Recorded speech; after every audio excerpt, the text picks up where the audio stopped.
Alright, hey everybody, this is Katie, and this is going to be a video on my animal rescue blog, and also on my YouTube channel, so it might be where you're watching it. If not, please subscribe. It's Kennels of Compassion Animal Rescue, and my Tumblr can be found at kennelsofcompassionanimalrescue.tumblr.com. Sorry, I know it's pretty long. Anyways, this video is about how to find out if your female cat is in heat.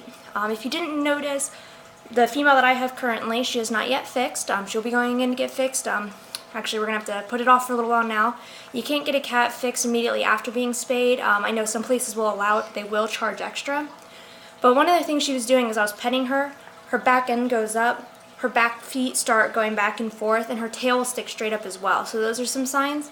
One of the biggest signs, and one that is impossible to miss, is that they'll start chirping, they'll make kind of whining sounds, they'll be meowing, and they'll seem really restless, really anxious. They'll be walking around the house constantly chirping and making noises, rubbing all over the carpet, rolling around on their back. They'll probably be following around. If you have a male cat, they'll be following your male cat around a lot.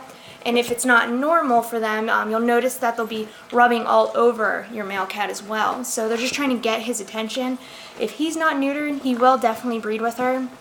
With dogs, sometimes they're kind of picky about it. Cats really are not, and it's one of the reasons that we have such an overpopulation problem is that they will just breed.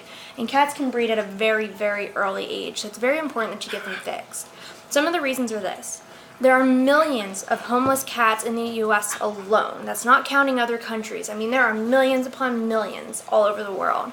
The sad thing is there are many purebreds as well in the shelter, and a lot of people seem to not realize that. They also say things to me, because I run an animal rescue. I get a lot of strange people, a lot of people who, in my opinion, are just completely ignorant and irresponsible. They'll tell me that they have an all-white cat as well. They'll say I have an all-white cat, and they'll say I have an all-white cat too. He has blue eyes. They would make some gorgeous kittens. Well, guess what? There are millions of all-white kittens with blue eyes and green eyes in the shelter that are going to be euthanized unless they're adopted. This is cats and kittens as well. Now, one of the reasons that you should really get your cat fixed, if your cat is indoors, they will try to dart out the door, dart out windows, things like that, so they can go find a mate. I mean, you can probably tell as they walk around how anxious and how restless they are. They really, really cannot seem to get it off their mind, so they are going to go out of their way to find someone to mate with. That means that they can travel very far distances, and unfortunately, a lot of the times, they don't come back. Whether they're picked up by somebody, by a rescue, a shelter, or hit by a car, picked up by an owl, poisoned, eaten by a dog, killed by somebody. I mean, there are endless possibilities as to why your cat doesn't come home, and it's sad that a lot of people don't seem to think that through. They say, I don't want to get my pet fixed because I don't believe in it.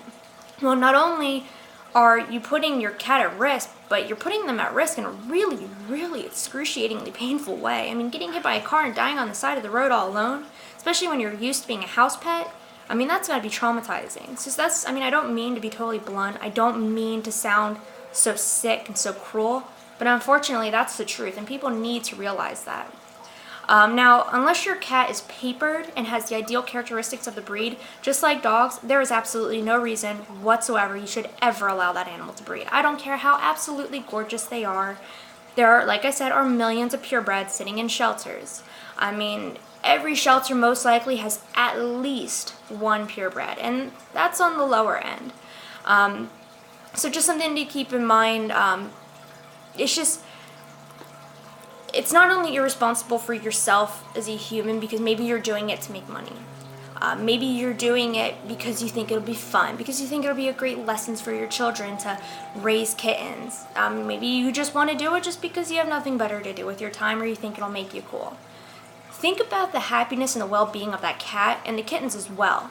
Most of those kittens are going to wind up in the shelter at some point, whether they get euthanized or saved, and they're probably going to end up on the streets as well. Cats are abandoned on the streets far more than dogs are, and that's why you see so many cats on the streets that'll come up to you and say hi. A lot of times, those cats are not people's pets. They're stray animals that were abandoned by their owners because people don't want to take the time to drive to a shelter. They don't want to take the time to post an ad and ask around. They don't want to take the time to do something for their pet. It's sad that those people still call themselves animal lovers. Tell people that, oh, I love animals. Well, I'm sorry. If you're willing to put your cat out on the streets and move away, you're not an animal lover, not in any shape or form. You can keep telling yourself that, but in my opinion, there's no way you're an animal lover if you don't care about your pet. True, cats are able to survive outdoors much, much better than dogs. They have a lot better wild instinct, I guess you could say. But all the same, there are still so many ways an animal can get hurt. And I've listed those already. Being poisoned, being killed by a human, being killed by a dog, an owl, a hawk, coyotes. I live in Arizona, so those are all big animals that we have problems with cats. And then also getting hit by a car, dying because they're cold, dying because of heat stroke. There are just endless possibilities, and they are all excruciatingly slow, painful, and miserable ways to die. Especially if your cat was a pet and, they're used to a warm house. They're used to having a bed to sleep on. They're used to being fed at a certain time. Now they have to fend for themselves.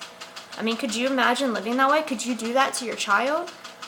In my opinion, pets should be treated like family members. They should be treated like you would want to be treated and like you would want your children to be treated. Now, I know a lot of people don't believe that because animals are just animals. Well, I think a lot of people will be surprised how much animals are like us. The fact that they are capable of love, they're capable of remorse, they're capable of happiness, depression, anger. They're able to think and plan, and they're also able to have dreams. So how are animals so different than us that they don't deserve the same respect and the same treatment that we give to other humans? So anyways, this is just some things to keep in mind. Again, some ways to tell if your cat is in heat. Hopefully this is a informational video, and hopefully I didn't take too long talking. Again, please subscribe to my YouTube video or channel. Also, please follow us on Tumblr, and you can also check us out on Facebook at facebook.com/kennelsofcompassion. And then if you would like to donate, we appreciate even $1 helps so much more than I can explain. You can go to desertcats.com. It's a program within our rescue, but on the page is a PayPal link, and then I'll take you to our Animal Rescue's financial account. You can even leave a comment as to what you want your donation to go to. So if you're somebody who is anti-cat or who doesn't believe cats should have rescues fighting to help them out, that's fine. Everybody has their personal opinion, whatever, but you can say to me that you want your donation to go to rodents, to dogs, whatever. You can decide. Again, even $1 helps way more than I can describe. Anyways, thanks everyone. Have a great rest of your day.